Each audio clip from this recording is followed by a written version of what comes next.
au souverainisme. Ça nous permettra de reprendre en main notre économie. Nous avons un secteur privé qui est très fort, qui est dynamique, mais qui n'a pas été soutenu.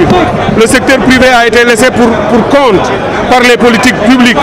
Notre État a préféré, le gouvernement, donner tout ou appuyer le secteur privé international plutôt que le secteur privé sénégalais. Nous allons ouvrir les vannes.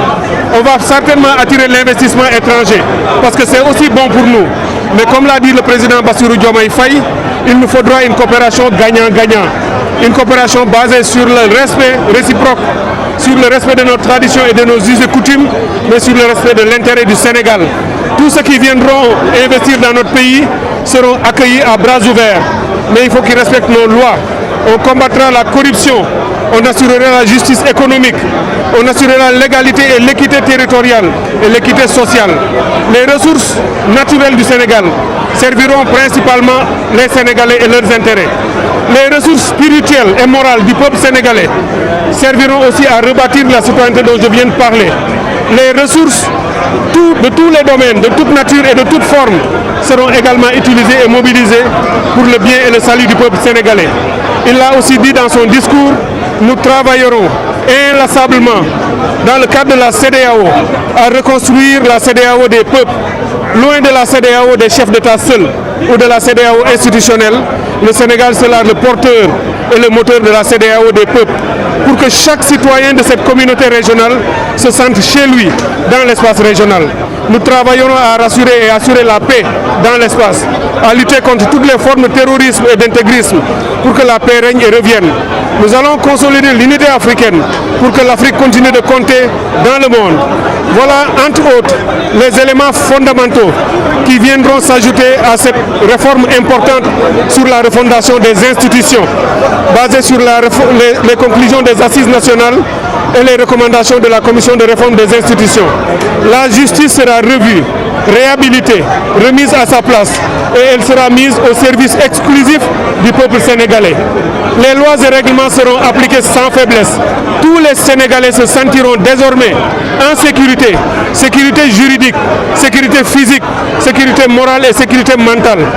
Bref, la sécurité humaine sera une priorité du gouvernement.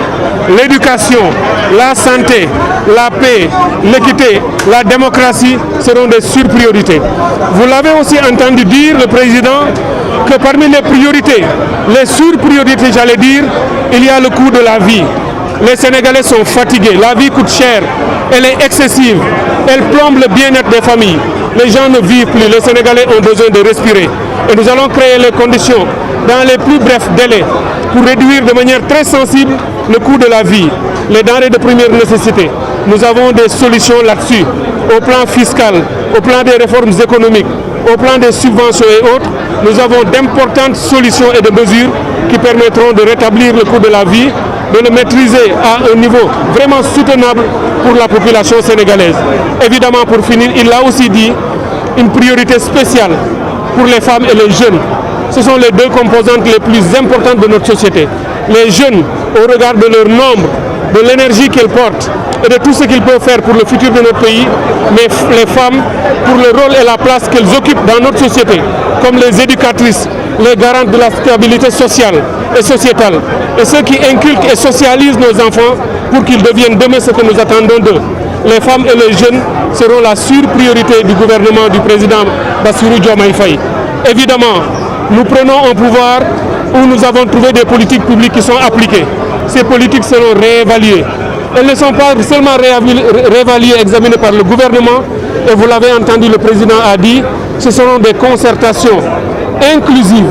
Tous les Sénégalais de tous les secteurs, que ce soit de l'élevage, de la pêche, de l'artisanat, des universités, de l'enseignement de manière générale, des écoles coraniques, de la santé et j'en passe, seront invités dans des cadres organisés et méthodiques pour que les Sénégalais discutent les politiques publiques, les évaluent, pour voir qu'est-ce qui a marché et consolider ce qui a marché, pour voir ce qui n'a pas marché, ce qui a été une erreur ou une faute, ce qui a connu des faiblesses et rectifier le tir et corriger.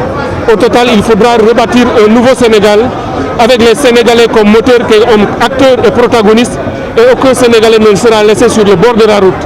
Dans les prochains mois et les prochaines années, avec l'aide de Dieu, nous espérons et nous allons travailler à le faire que le Sénégal sera définitivement sur la rampe de l'émergence, de la véritable émergence, pour qu'on puisse dire dans les toutes prochaines années qu'il y a un miracle en Afrique.